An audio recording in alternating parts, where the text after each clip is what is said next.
Hello everyone, welcome to Literature Insights. I'm sure you people are aware how much chronology matters to a UGC-NET English aspirant. So I am here with you all to share a great quote which will help you remember Richard Hogarth forever. Right? So let's get started. Richard Hogarth, but before we dive into the chronology of his works, we need to know a little about him because that will help us in the statement type questions which also come in the UGC-NET exam. So let's start with that. He is the cultural theorist that we will study today. He is the handsome man. Just look at him at the screen. So let us talk a little about him first. The important pointers. So focus. Richard Hogarth was a British scholar and writer born in 1918. We need to know this year as well because if chronology comes about the cultural theorist, so that you need to know it because if you know it you will be able to serially organize them in the order. So that is why you should know it. So he was born in 1918 and we should also remember his death year, which is 2014. So repeat after me. He was born in 1918 and he died in 2014. The next thing that we need to know about him is that his best book was he was best known for his book The Uses of Literacy, which was published in 1957. Right? He was best known for his book The Uses of Literacy, which was published in 1957. And this book is about the working class culture in Britain. This book is about the working class culture in Britain. He is exploring how the mass media and popular culture changed the lives of working class people in post-war Britain. Right? He is also considered as one of the founders of cultural studies, and he also founded the CCCS, that is Triple CS, the Center for Contemporary Cultural Studies at the University of Birmingham in 1964, and he has also worked with UNESCO, right? So these are some important points that we need to know about him. Moving on to his works, which you were eagerly waiting for, right? So let me share a quote with you, which will help you remember his works forever. So listen to me very carefully, right? The code starts with, right? Hogarth. Since we are talking about Hogarth, I will, start with him only. Hogarth met Auden. Like here I have written Auden. Auden. He's met Auden. Hogarth met Auden, which is his first work. He met Auden and taught him the uses of literacy.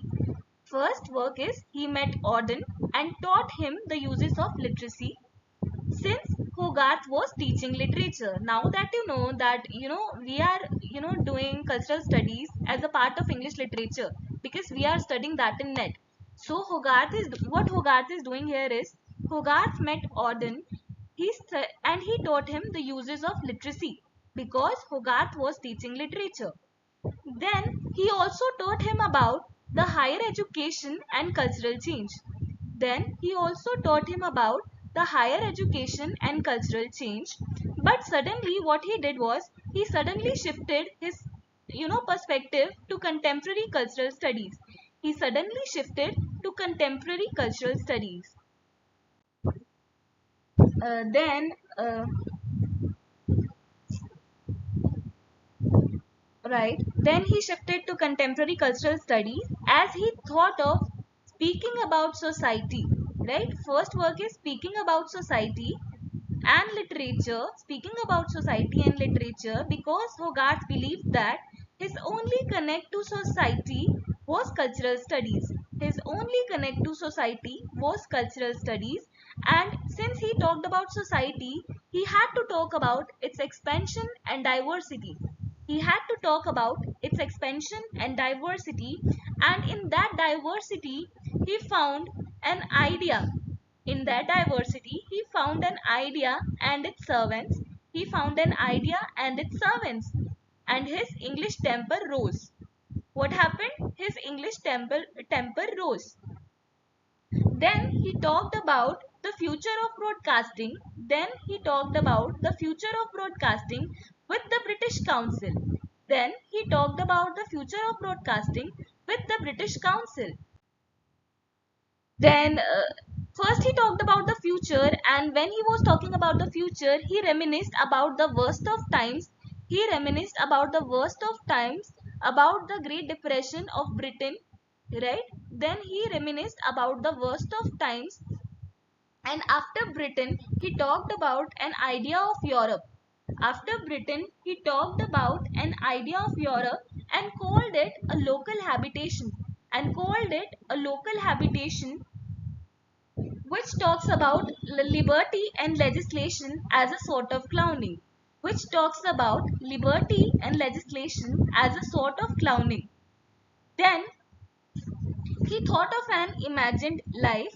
Then he thought of an imagined life where there was a townscape with figures. Then he thought of an imagined life where there was a townscape with figures, and with figures you people know that there comes measurement. And then he talked about a measured life. With figures you people must be aware that if you are talking about figures, there comes a measured life. Moving on, since we know that he first talked about the future of broadcasting, then he talked about the Great Depression in Britain, and then he talks about the present, the way we live now. The way we live now. Then he talks about the first and last things that we have done in our old age.